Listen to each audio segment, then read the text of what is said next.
Hello, hi everyone. I see some people joining. Welcome. So let's get started. Hello, welcome to the webinar, How to Boost Your Engineering Speed and Quality with the Right Metrics. We are here today to talk about shipping code faster without compromising your quality standards. I am Eloisa. I'm with the Codacy marketing team, and I'll be moderating this session. Our experts who are going to be our speakers today are James here and Rafael. James is our customer success lead. Some of you may already know him. And Rafael is our product manager at Pulse by Codacy. And we'll see all about what Pulse does in just a bit later in the session. Yeah, this is just to let you know what we have planned for the session. So first of all, we want to help you answer the question, how much value are you creating in your software development team? So what are some really good metrics that we can use to see the impact of your engineering efforts? And why should we be using these metrics in the first place? Next is how to properly track those metrics. So we've got some best practices to guide you, and we're also going to see how Codacy can help.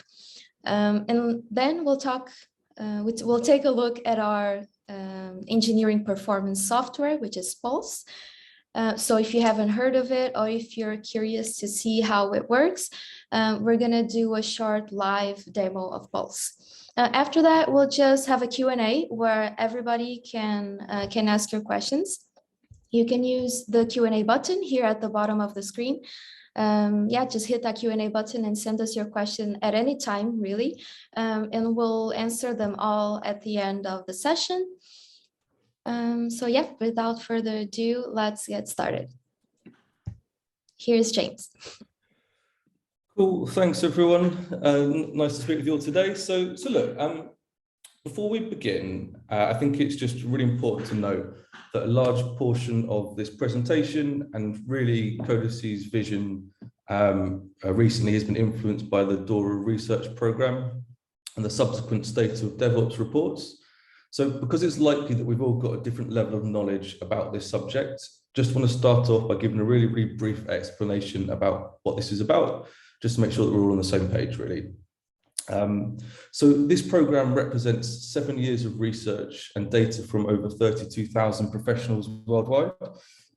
The goal is to understand the practices, processes, and capabilities that enable teams to achieve high performance in software and value delivery.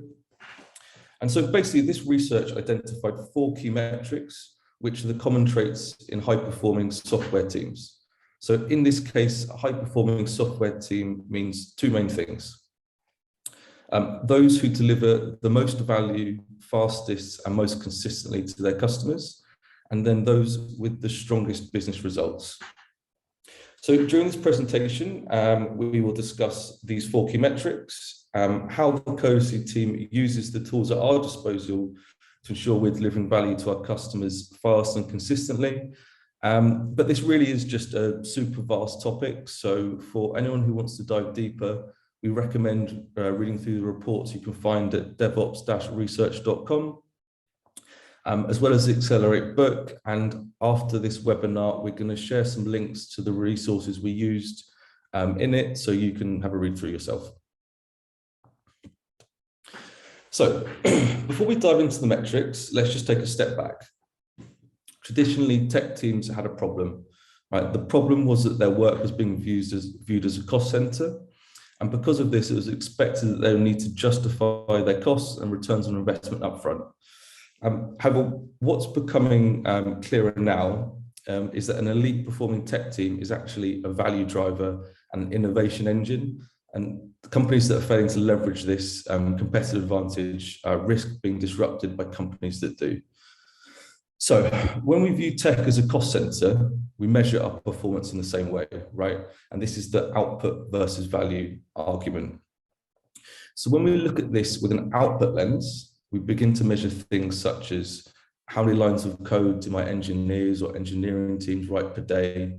How many commits or pull requests do I make per day? Now, essentially, what is the output of my engineering team? in terms of code produced. The thing is that these are vanity metrics, right? Like they have a really, really poor correlation with the actual success of your business. If the code that's written is written poorly, like it contains a high amount of complexity, duplicated blocks, like the volume of code is going to be really, really high. But has this actually helped your business or hindered your business, right? It's inefficient work, right? And if that code later needs to be refactored because of the poor quality, made it difficult to maintain, again, it's higher output from the engineering team, but the increase in volume is providing zero value to the users of your product. So we need to ask ourselves the question, is this work actually helping to create value for our users? And the answer here is clearly no, right? And this leads us to the next question. What metrics could we use to measure this instead? So here we have the 4 key metrics defined in the DORA research. So the DORA team were testing a hypothesis that the lean metrics from manufacturing, of course made popular by Toyota, would have a positive correlation with business outcomes. And when applied to a software engineering context, they were proven to be indicative of engineering teams who are delivering value to their users in a fast and consistent way. So the metrics can be split into 2 categories, speed and quality. Within the speed category, we have deployment frequency. So how often your organization completes the deployment to production or releases code to end users. And we have lead time for changes, how long it takes a commit to get into production. Within the quality category, we have time to recover. So how long it takes your organization to recover from a failure in production, and change failure rate. So the percentage of deployments causing a failure in production. For the purposes of today's session, we're going to focus on the 2 metrics where we have the most experience, really based on Codacy's area of business. So that's lead time for changes and change failure rate.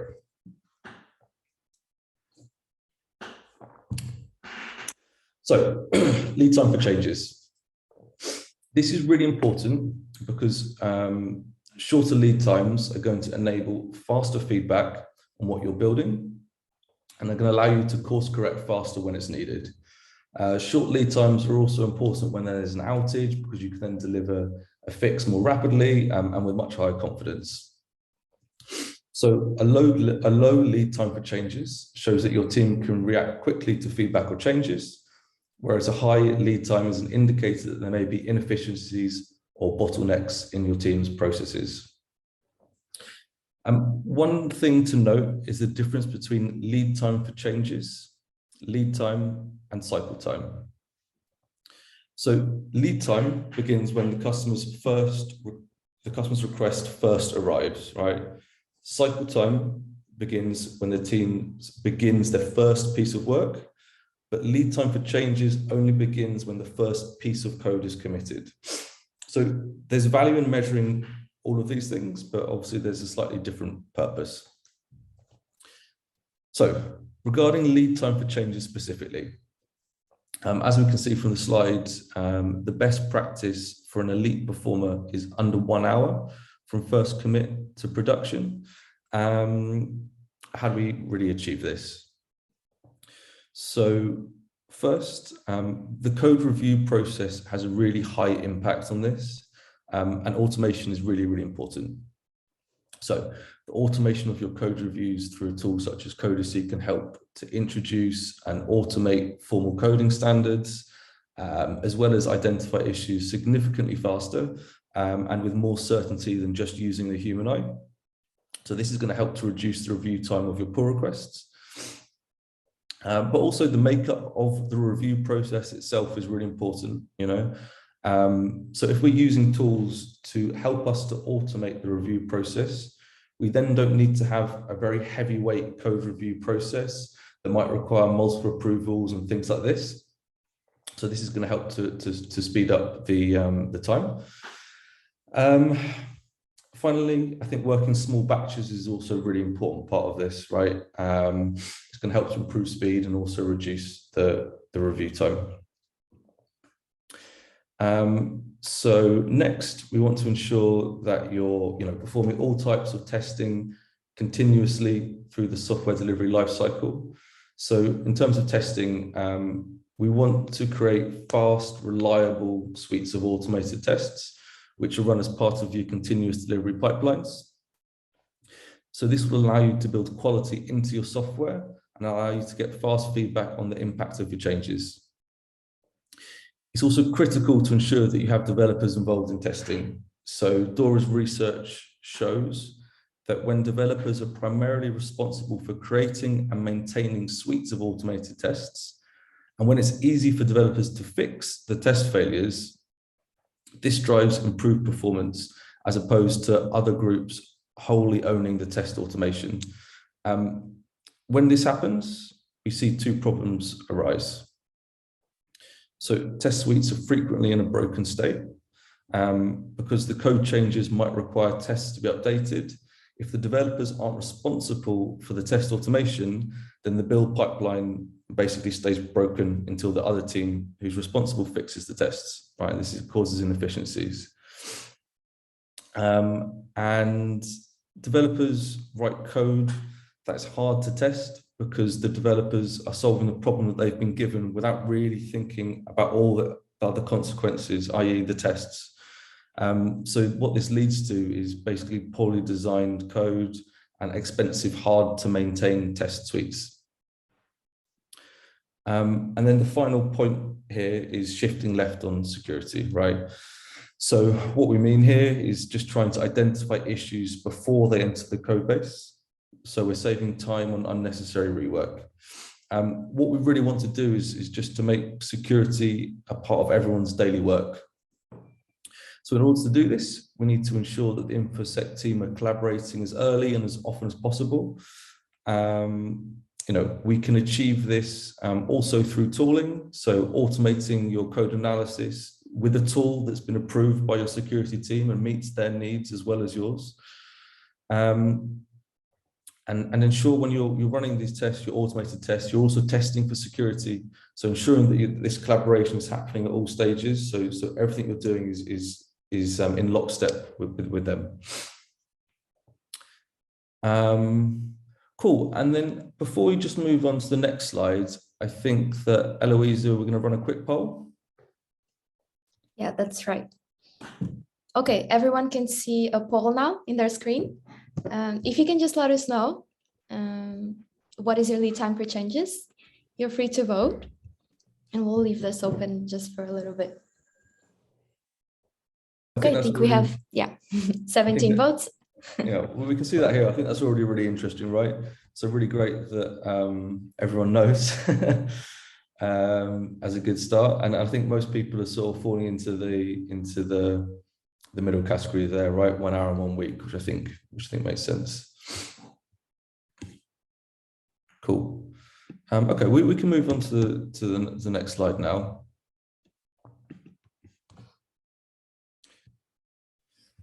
Cool. So the second thing, which we said we were going to focus on, was change failure rate. So a lot of the things that we spoke about that are important to improving your lead time for changes are also really important here. So we need to ensure we have a thorough but efficient review process. We're testing for SAST issues early and have an automated tests across the whole code base. However, we have an extra thing here, right, which is increasing the maintainability of our code. So the reason for this is that an increase in maintainability will help to enable faster delivery and provide higher levels of stability and availability. So in order to deliver software quickly and rapidly in the event of an incident, it's essential that we're able to quickly find and propose changes to any part of our code base. And so the other thing that we need to consider here is dependencies. So if you're going to make it easy for teams to add and update dependencies, ensure that they're stable and ready to break code, you're also going to have better security and faster delivery. Regarding security, so as dependencies age, it's more likely that vulnerabilities will be discovered in them. So it's essential that dependencies get up to date. And then regarding the delivery point, by using libraries developed by other teams or organizations, right, you don't have to write your own code, right? So it means you can spend more time on coding, less time on maintenance. But it's just really important you've got the mechanisms in place to ensure that the dependencies are stable. Okay, cool. So we'll do another slide here, poll here, sorry. Yeah, the poll is live. So what is your change failure rate?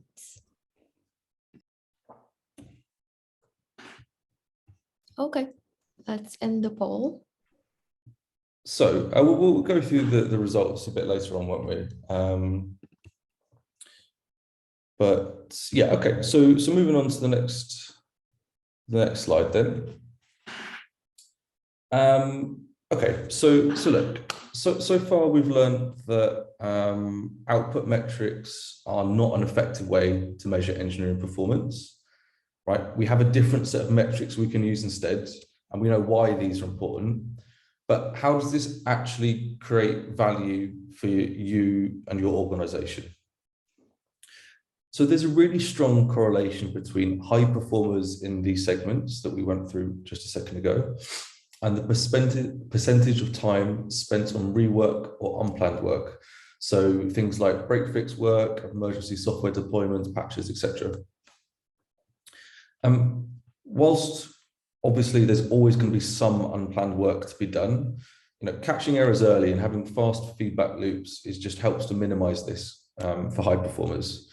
And the high performers that we're speaking about, they reported spending approximately 50% of their time on new work, so design new features and new deployments. And for low performers, this was 38%.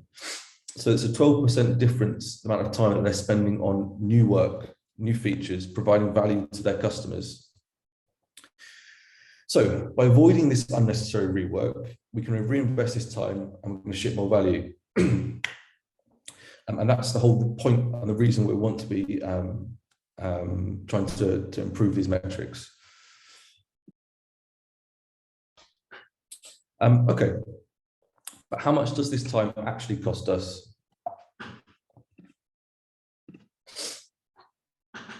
So there's a calculation here, right, a formula which we can use to calculate the value. So if we take the total size of our tech team and we have their average salary, the approximate cost of the benefits, and we multiply all these together alongside the percentage of time we spent on rework, we can get a dollar figure for the cost, okay? So using a real life example here, with the only change being the amount of time spent on rework. So if we take an organization with a tech team of 250 staff and use an average salary of $105,000 and a 1.5x benefits multiplier, we can calculate this cost. Now, of course, if you're going to do these calculations yourself, just update the figures to what's relevant for you. A reasonable goal for unavoidable rework is 20%. And on average, the high-performing teams in the research were actually spending 21% of their time on rework. So this means that they could feasibly gain 1% of this time back, or have this goal and then translate that into value for their customers. So for a high-performing team, in this case, it's nearly 400K per year they could save with this amount of engineers. But what you can see is that when you compare this to a medium-performing team who's spending 32% of their time on rework, it's a $4.3 million per year difference, right? Which is a huge amount of money just on unnecessary work, basically. So what we have here is an alternative model to realizing cost savings in an organization. So traditionally, what we see is people choosing to realize these savings through headcount reduction, tooling reduction or tooling cost reduction. However, when you take this approach, the gains can't be realized, can't be used to realize value. And then you have a myriad of other negative consequences, such as lower employee morale, loss of knowledge, stuff like this. So this is why it's critical to pursue this technical transformation with quality being built into your product. And what we're essentially promoting is a waste reduction strategy, right? And if these wastes can be avoided, then it represents significant returns to your business.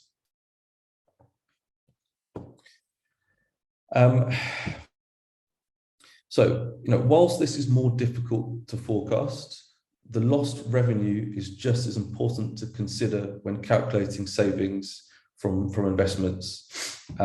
These lost opportunity costs, when avoided, have the potential to add value to your business year over year, as opposed to just this one time.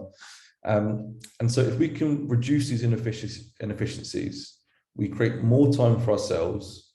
And when this time is spent building new features, we create more value for our customers and we generate revenue for our business. And this is the whole essence of what we're trying to achieve here.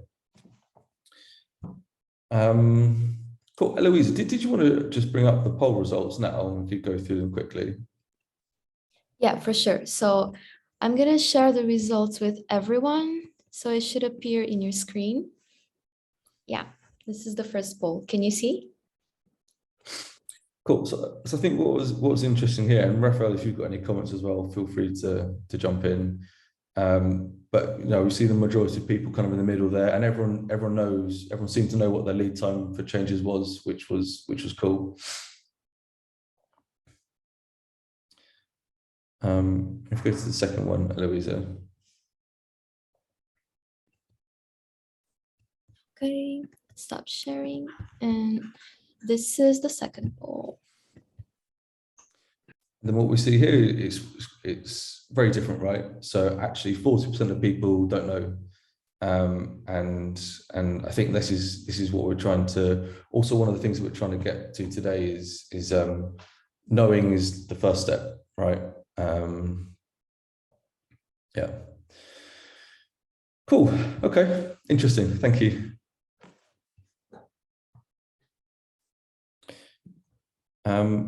Okay, so this brings us on to the next point, right? So you can't improve what you don't measure, right? As the old adage goes.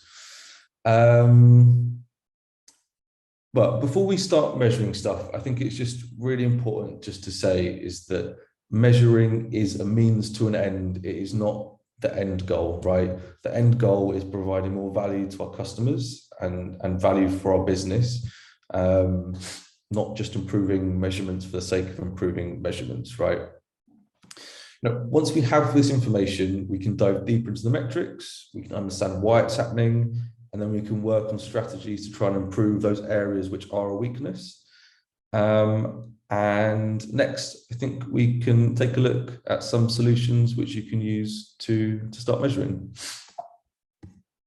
So the first thing we have here is the 4 Keys project by Google.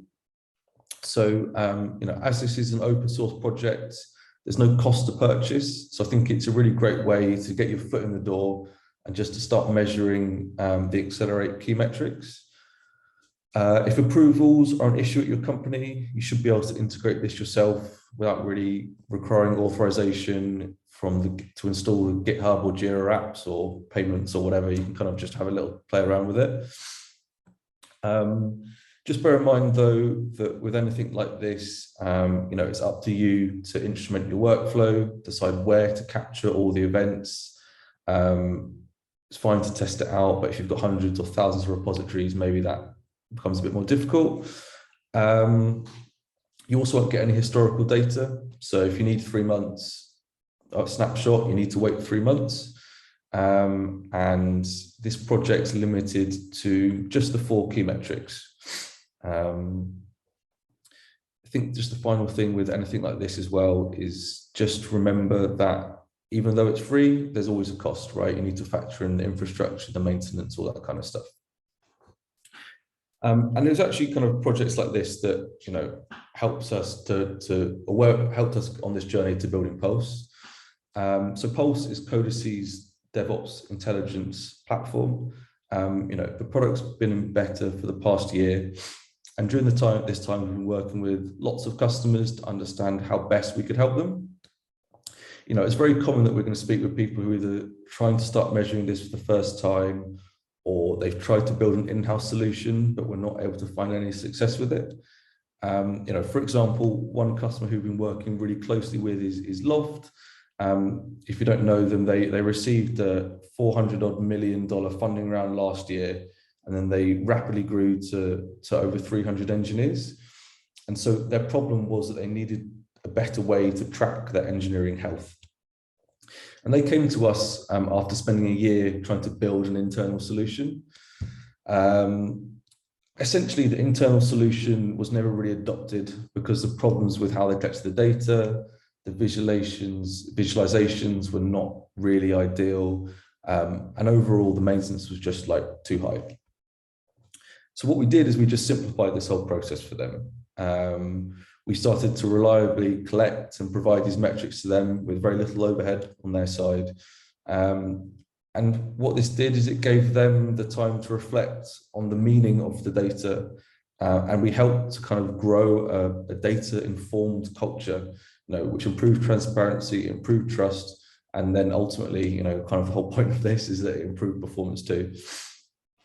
And yeah, so look, we're adding new features to Pulse every week. There's now many different data points outside just these four key accelerate metrics. Historical data goes up to a year, as well as lots of different ways to segment it. And yeah, so I think now I'll pass over to Raphael, who can dive a bit deeper into it with the demo. Thank you, James. Yeah, I think we can go quickly to the product and showcase the main features. Yeah. Cover the screen share. Yeah. So this is the main screen that we have on Pulse. It's what we call the Accelerate overview, and it's essentially what the combination of what Jim's been talking about. It shows you the 4 key metrics: deployment frequency, lead time for changes, time to recover, change failure rate. Shows you not only the progress over time, but also for a given interval that you can select yourself. It shows you the value for that metric and a comparison with the benchmark from, for example, with the state of DevOps report. We try to keep this updated. Right now we're using the 2021, which is the latest. And so you have this value and you have what performance level you're on. And this is important because of what James was saying. This is indicative of the amount of rework that your company is facing. So we define your organization performance as the lowest of all of this benchmark value. So here the lowest is median, so this company is a median performer. And so this is really important to understand what is the amount of work that is going on in this team. But this is nothing new. I think the real value of this view comes when you start playing around with the filters, which is really the best feature that we have here. Not only can you understand the organization else at company level, but you can start drilling down per teams and really comparing teams to each other, understand which of the teams need more help to evolve. And not only you have teams, which here I'm getting out of the box from the teams that I have configured on my GitHub organization, but also from the repository. So if you're using one repository or multiple services, it doesn't matter. You have the flexibility to choose what it is that you want to filter. And not only about that, but also your complete flexibility to pick whatever time range or time bucketing that you want. And I think that the Accelerate metrics are great to share with stakeholders. So we made that really simple, just one click and you get a link to share with your stakeholders how you're doing on the Accelerate metrics, show them the progress week over week, quarter over quarter. Before moving on to the next dashboard, I wanted to share a reflection here on Accelerate metrics. They're really good at showing this overall engineering health, but there's something that they're not really good, and is predicting or showing upcoming changes. So they're what's called lagging metrics, which means that they're reactive. It will take time for them to show what's happening on the day-to-day. And in order to give you an insight of what are the next steps and how can you prevent further impact to these metrics, we've developed more dashboards with leading indicators to show you how to act. And for example, I'd like to show you our changes and review dashboard, which is essentially breaking down lead time multiple times. The first time we're breaking the lead time for change metric into stages before, since the developer start the coding until the moment the code review starts, and then from that moment on until production. And here you can see both metrics, how they're evolving one relative to another, which one is taking more time, what's the variance between them, if code reviews are being outliers or if the majority of our code reviews are actually growing. And after looking at that, we have an even more interesting tool for Codacy customers and that might be specifically interested in code reviews, which is breaking down the code review workflow itself. So here we have 4 stages of the code review process to try to understand what of these steps are the ones driving the code review process time, or making it taking longer. And as you can see, we detect that since the code review process starts until it gets a review, since the code review process starts until it gets its first approval, from the first approval until it gets its last approval, and since it gets its last approval until it's merged and shipped to production. In this example here, you can see that the thing that appears to be driving most the code review times is really the first review. And I'm seeing that because, well, first of all, these dark green bars seem really big, and then it's the majority of these weeks, not this one, the last one, which is the progress, but the time to review is very similar to the approval time. So what that means, or what that tells me, is that developers are taking time to sit down and start reviewing. After they start reviewing, it's reasonably fast to get an approval, but the first review is really taking a lot of time. And that can be because of a number of reasons. So we also give you another tool for you to understand what's going on, which is the Review Time Explorer.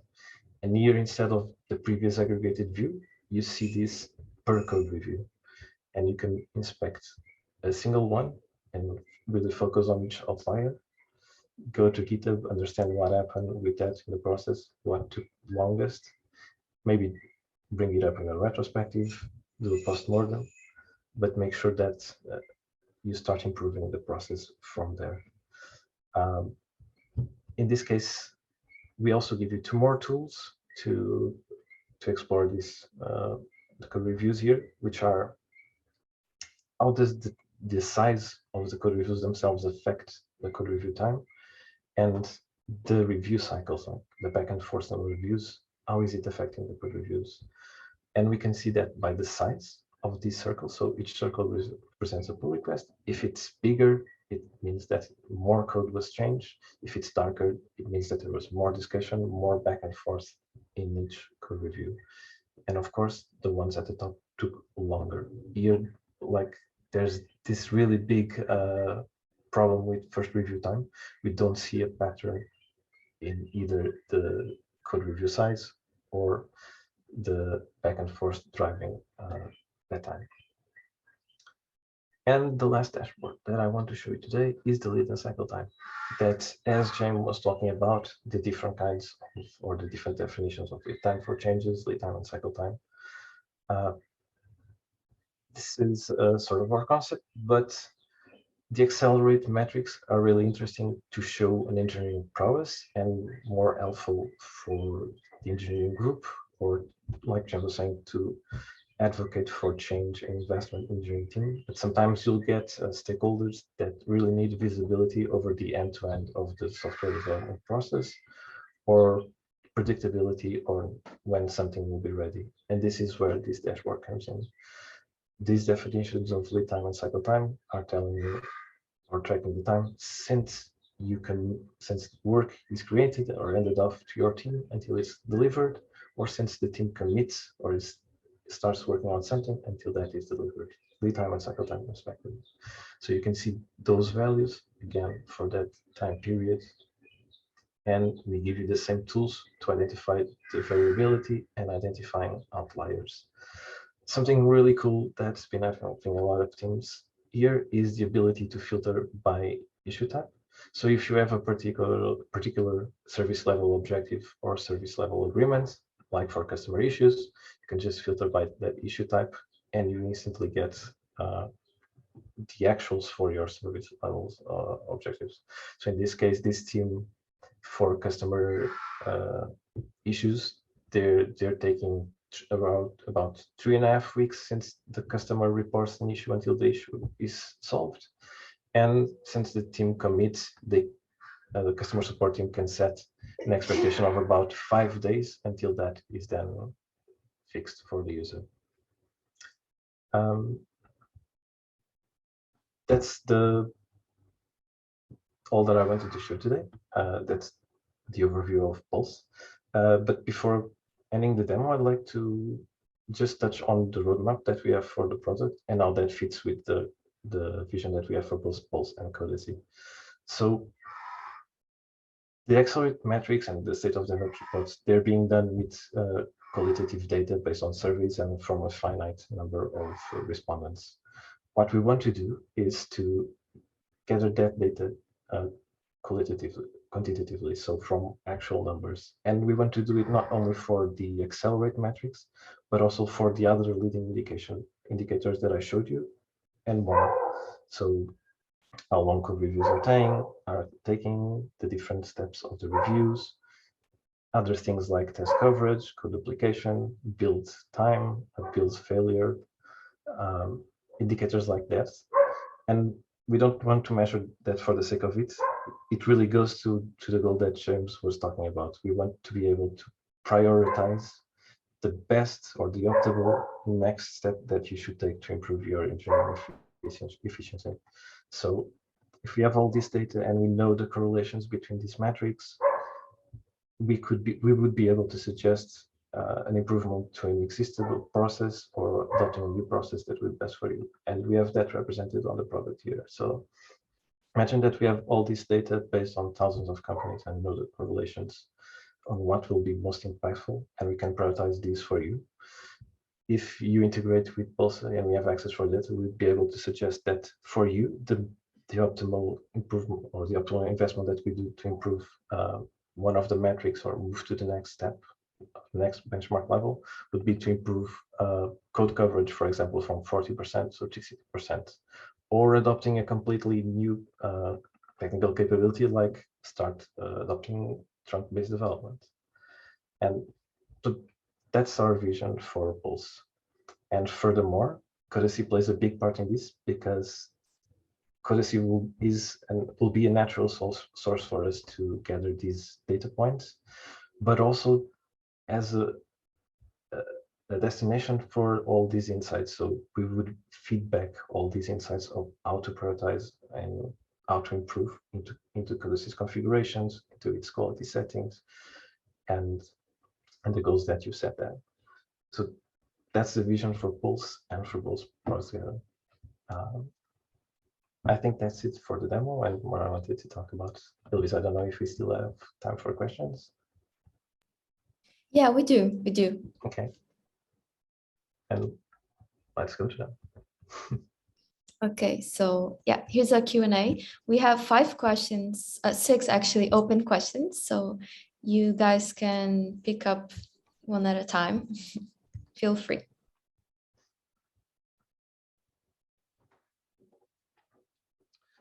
Okay, I can answer the first one. The question is, the list of team comes from Jira or GitHub or both? So the list of teams that you've seen on the Accelerate dashboard comes from GitHub. On the lead and cycle time dashboard, where we were showing Jira data, you don't have a team filter yet. It's something that we're working on. And we're hoping that it will be the same as the GitHub team. But for now, you can filter by project and more recent future by Jira boards. I hope that answers your question. Okay, I can take another one. This question is, do you have SSO and integration with existing Codacy platforms so you don't need to reconfigure this? It's a great question. So we really wanted to bring Pulse to market as soon as possible. So we started it as a completely different user base, completely from scratch. So this is something that we don't yet have. So the user management and your account on Pulse are different from Codacy. This is something that we're working towards unifying. So what we want is that you only have one account, one integration, and it will work just one account, essentially. Okay, next question too. What integrations are available at this time? Which integrations are planned? Great question. So integrations that are supported this time: GitHub, PagerDuty, and Atlassian and Jira. We also have an API which essentially collects 3 events, and it's very straightforward. We even have a CLI to add that. For integrations that are not supported, it's reasonably simple to get started and at least getting the accelerator metrics. The other is not, the remaining dashboards are not possible at the moment. But in terms of planned integrations, so we're thinking about expanding in source control management, so Bitbucket, GitLab, issue tracking. We're looking to things like linear. We're also looking at different kinds of tools. We really want to have a chat tool to be able to share reports. And I don't think that at the moment we have anything planned for incident management. So if you use anything other than PagerDuty, let us know, and we'll be happy to prioritize that.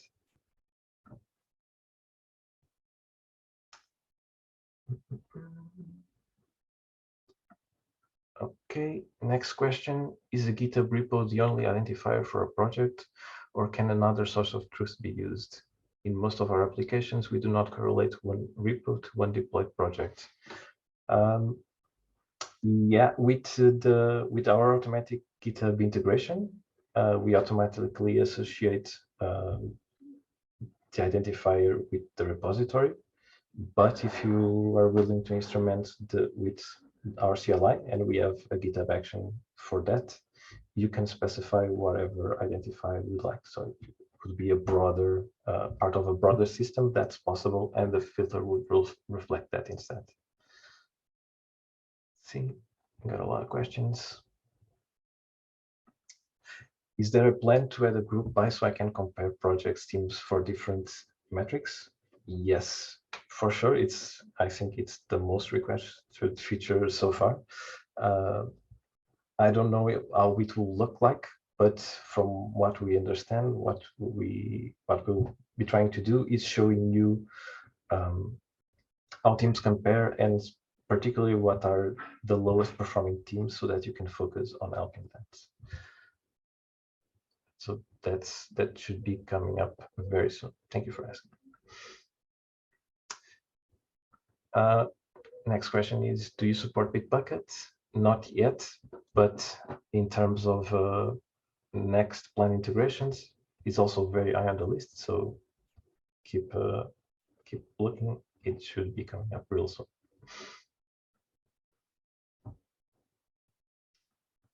Okay, another question. I have a repo. How can connect it with Pulse, and what changes do I need to do in my code so that Codacy will give me profiling info? Okay, so right now we're still not using any information for Codacy. That's just stuff that's part of our vision and roadmap that we want to do.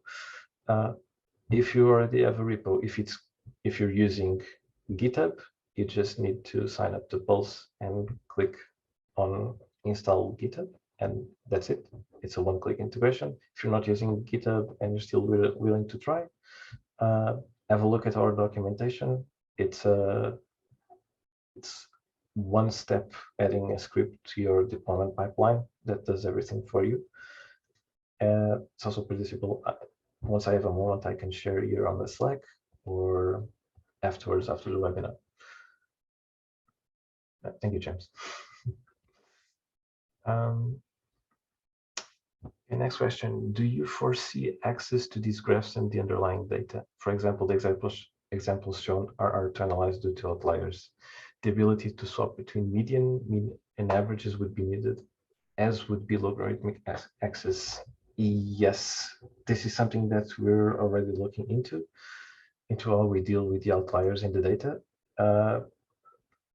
We're exploring two avenues, either the one that you're suggesting, where we add more complexity to the analysis, or where we try to automate the digestion of insights and translate them into textual insights. So instead of you having to interpret the graph or the charts, we would just give you a few sentences that try to describe the chart. So you have these outliers that you should look into, but your median is this, and your means are this. But it's a great question. Thank you. I have one more question, which is, how do you correlate the lead time to production? Sorry, how do you correlate the lead time to the production deployment date time? It appears though you're just measuring the pull request process. It depends on how it's instrumented. By default, that's what happens with the GitHub integration. It latches onto the GitHub to the pull request process. But if you're using semantic version tagging, we will also detect that and use that for greater precision. Or if you're willing to use the API or the CLI to send further events, that also works in conjunction to the GitHub integration. So there's different levels of granularity. It starts with pull request, which is no effort for you. And then if you want more precision, you can start instrumenting with greater effort. But thank you for asking.